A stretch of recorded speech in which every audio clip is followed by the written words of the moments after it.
So recently, the last DLC for Hoi4 Graveyard of Empires was released, but opinions are mixed.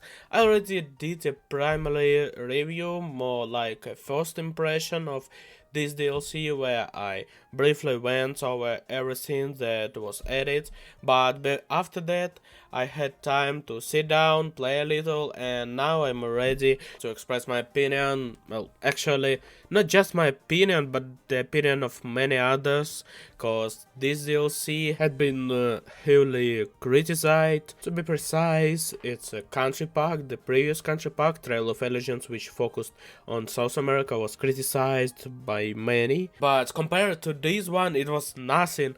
This DLC has received mostly negative reviews. It might be the worst DLC in terms of overall ratings. Many negative reviews come from Chinese players who were upset about one of pass of British India.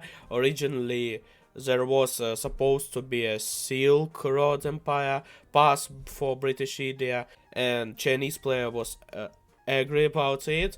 So Paradox remove it, but some Chinese players until now was angry. So but that's not the real issue here. The problem runs deeper, and we will discuss it now. But before we start, don't forget to subscribe, cause only 4% watch my video. Subscribe. Let's fix it, and like and write any comment. What's your opinion about this DLC? Maybe you're playing this, so interesting to read. And we begin. First of all, several factors contributed to this DLC being bad.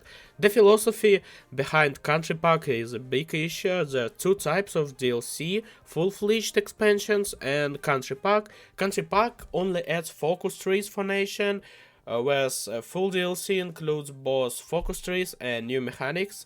The previous DLC, Go to Tamarong, was a full expansion, and this one is just a country pack, meaning it only added focus trees and nothing else. Many people rightfully feel that these country packs look like these country packs looks like modes. Since they don't add new mechanics, they just feel like a well-made modes.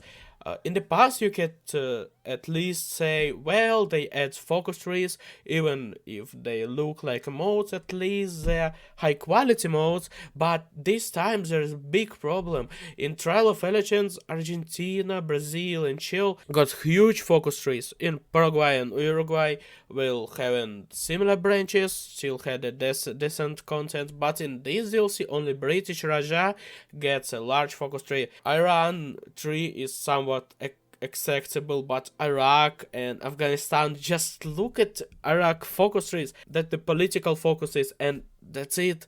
The rest are just army and industry. Is it really enough? But that's not even the main issue. The bigger problem is that they are selling this DLC for 15 bucks on Steam or 15 euro, and the focus trees have a lot of strange choices. For example, I played as Iran. When you go down a certain pass or a civil war starts, and you can reclaim some regions through decisions.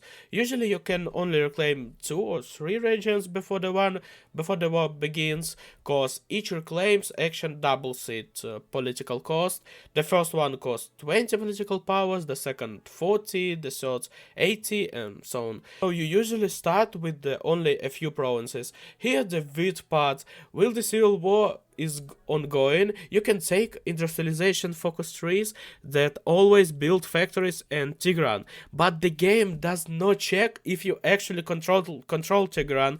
In most focus trees, factories are placed in random provinces, but here they are locked to Tigran, yet the focus does not check if you own the city. So the factories can end up being built for your opponent in the civil war. That's absurd. I even tried giving Tigran to another countries and checking if I could still take the focus, and I could. The game does not require you to control Tigran to complete the focuses. You can develop regions that you don't even own. This This speaks to the quality of the DLC. How can they fail to add a basic condition that ensure you control the province before construction factories? This condition exists for some other countries. For example, Iraq had this focus where Baghdad must belong to and be controlled by Iraq, but in Iran they just didn't include such a condition. Why? That goes beyond the general dislike for selling what feels like a mod as a paid DLC. This makes even the mode itself is poorly made. And it's not just my opinion. The developers themselves apologized for it. On 10 March, they released a statement admitting that the DLC was underwhelming and that they are aware of the issue. They stated releases contains only contents are popular among some Hoi fans, but overall they fail to resonate with the majority of the community. We don't have an answer yet, but we acknowledge the problem and will evaluate how to make these releases more appealing to the larger audience. This gives hope that they might change how country parks are handled, perhaps by adding more substantial content of them. Additionally, they announced that over the next month they will be releasing patches for Hoi 4 and fixes for this DLC. Clearly, they released that the quality of the DLC was subpar. I have already demonstrated one issue with the focus tree condition, and I'm sure there are many more similar problems across different countries, but at least we can hope for changes given the developers' response. They don't seem to be abandoning the issue completely. Anyway, that's my take on this DLC. Don't forget to subscribe. Only 4% watch my video will subscribe, so let's fix it. And like and write in the comments again what you think about this DLC, and can you agree with me or not, and see you soon.